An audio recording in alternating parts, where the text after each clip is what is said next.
So now with that, let's talk lenses.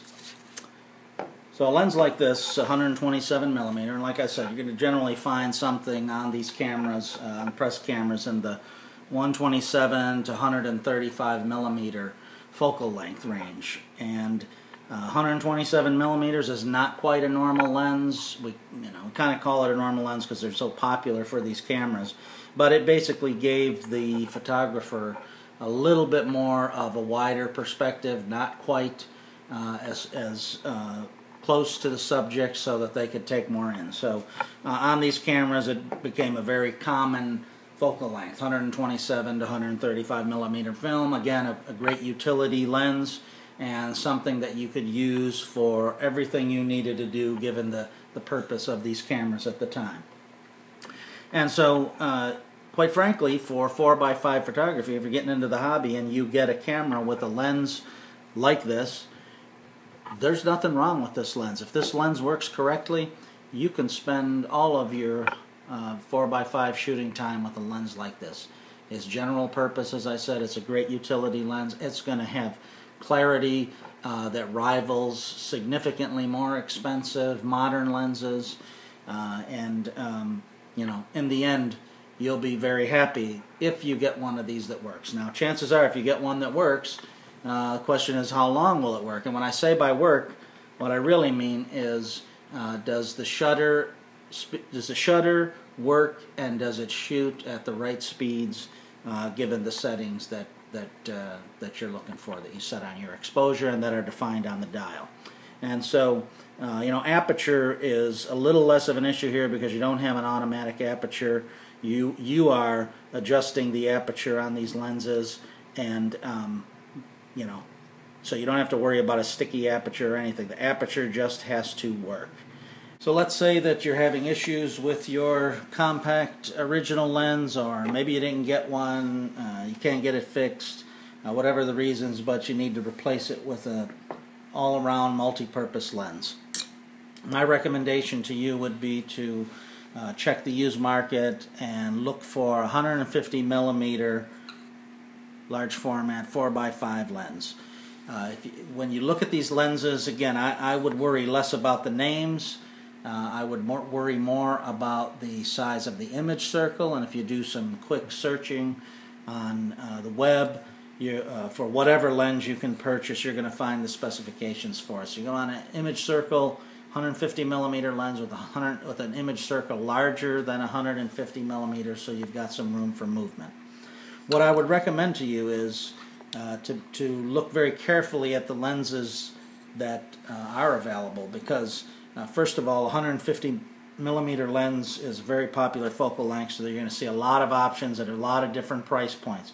If your focus is on spending as little as possible to get into the hobby, be very careful and avoid any lens that has an f-stop greater than 5.6. So you're going to see a 150 millimeter, really any focal length, large format lens.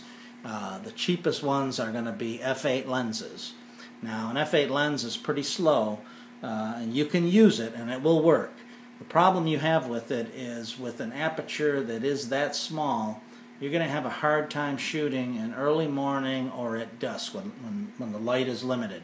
And it's not a limitation of the lens, it's a limitation of the camera that you're working with, because an f8 lens will not project enough light for you to get a crisp picture on your ground glass in the back of your camera. And so in the morning and at dusk, you're going to have a hard time focusing and setting up your composition. So I would, even though the prices you'll see are very exciting when you start to look, I would avoid at all costs anything less than a 5.6 lens with a image circle that is beyond 150 millimeters, so you get movement. Now, I would look less at brand name.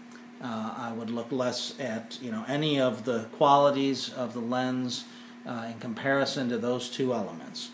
Now, let's say that you want to advance beyond, or maybe you've got a particular type of photography that you want to focus on. For example, maybe you want to do portraiture, or maybe you want to do landscape photography. Well, then either in addition to your lens kit or as a replacement for the 150 millimeter lens, you may choose a different focal length. Again, both these lenses follow the same thought process here. Nothing is greater than f8. These are all f5.6 lenses that I'm showing you. They all have pretty, what I'll call giant for 4x5 image circles, so I can get whatever movement I want on whatever camera I put them on. And both of these lenses are good examples, again, of common focal lengths. So this is a 210 millimeter telephoto lens, right? All these are prime lenses. No zoom here in 4x5 land. Very popular, a lot available in the used market, and a lot to choose from. Again, these are all actually Calumet lenses, rebranded. They were nothing special in their day, but they are great lenses to use, and they'll cover all your shooting. So maybe you've got portraiture, you need something, taking some kind of, you're capturing images that require some level of telephoto. Best deal you're going to find is on a 210 millimeter lens. If you're into landscape and you're looking for a wide angle experience, then you're going to get something less than 100 millimeters. And so you're going to see everything from 75 millimeters to 110 or so. This is a 90 millimeter f5.6 large format lens, and really I use this for a lot of my my landscape photography, which is generally what I spend the most time doing. This is 5.6, as I've said. Great lens that I found on the used market. Not a lot of money in comparison to what I could spend, and something, again, a popular focal length, so there's a lot to choose from. Now, depending on the camera that you've got, you got to check and make sure that it can handle the focal length that you want. So I've read in forums that depending on the type, if you've got a press camera, right, a Graflex camera like we've been talking about throughout these videos, depending on the type, you can go even wider than 90 millimeter. In some cases down to 75. In some cases they say you can even get a 60 millimeter lens to work. It depends on the type of camera, and so it really comes down to the width of the body here, right here, the width of this body on the camera, and how close you can get the lens to the back plane. Some of the older cameras, the Crown Graphic has the narrowest body. That was the one that I just showed there. So it can handle, I think, up to a 75 millimeter wide angle lens. Do your research. 90 millimeter is popular, a lot available. Like I said, it serves all of my needs for the work that I do. So that's really the kit, the magic kit that you need here. And if you think about it in terms of importance, it's image circle, and it's the right aperture f-stop that is something 5.6 or lower. Spend the money that you want to spend, and look for the best deals that you can get. Lastly, while image circle and f-stop are important, you're also going to want to pick a lens that is in the best shape possible. So you can get away with small issues with these lenses, small scratches. They won't impact your image, small levels of cleaning marks, but you really want to buy the best quality glass that you can.